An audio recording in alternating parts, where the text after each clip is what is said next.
Salut à toi, j'espère que tu vas bien. Si t'es pas abonné, n'hésite pas à le faire. Ça me ferait extrêmement plaisir. Donc aujourd'hui, on va voir ce qui s'est passé avec OpenSea.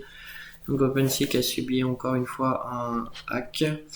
Donc ce hacker a récupéré donc plusieurs millions de dollars en NFT. Donc clairement, les utilisateurs ont été siphonnés de leur NFT. Donc ça s'est passé en fait dans la nuit du samedi au dimanche où plusieurs millions de dollars en NFT ont été volés. Donc en fait ce qui s'est passé c'est que un utilisateur du réseau donc Twitter, il a annoncé que plusieurs de ces NFT auraient été dérobés. Donc en fait dans le cadre d'une récente mise à jour, OpenSea a demandé à ses utilisateurs de répertorier manuellement leur collection NFT sur un nouveau smart contract. Donc c'est là en fait que le hack il a commencé à prendre racine puisque le hacker a utilisé une technique de phishing derrière en envoyant un email aux utilisateurs de OpenSea, donc certains de ces utilisateurs. Dans cet email, il y avait un lien et en fait ce lien a été cliqué par l'utilisateur qui a directement donné accès au hacker l'autorisation de prendre possession des NFT.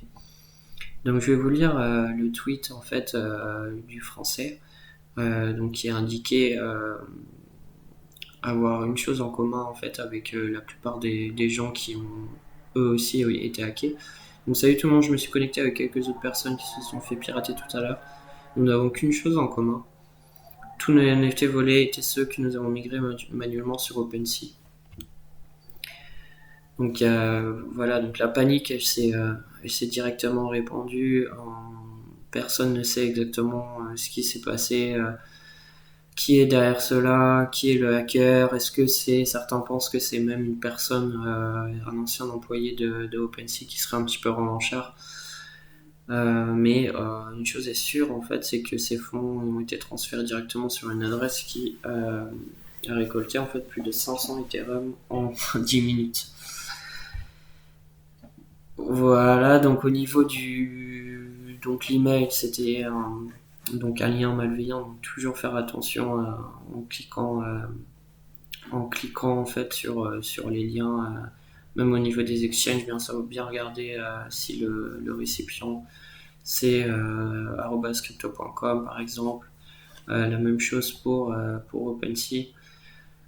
Mais apparemment, ça aurait été préparé déjà depuis un moment. Donc ça renvoie en fait dans l'email, il renvoie en fait sur une plateforme identique au site officiel. Donc très très bien fait. Les utilisateurs pensaient que c'était OpenSea, mais ça ne l'était pas. Donc sans le savoir, ils ont signé voilà, une vente privée directement au bénéfice du pirate. Donc voilà, pour cette petite mise à jour OpenSea, en espérant qu'il n'y ait pas d'autres hacks qui se préparent, sachant que OpenSea c'est pas la première fois. Le mois dernier c'était la collection Bored Ape Yacht Club où le hacker en fait avait réussi à changer les prix, à pouvoir acheter des NFT de cette collection à des prix avoisinant 10 000 dollars, alors qu'on sait très bien que le prix moyen d'un NFT de cette collection est de 200 000 dollars. Donc cette personne avait acheté pour 10 000 dollars et revendu directement à des prix, voilà, les prix du marché.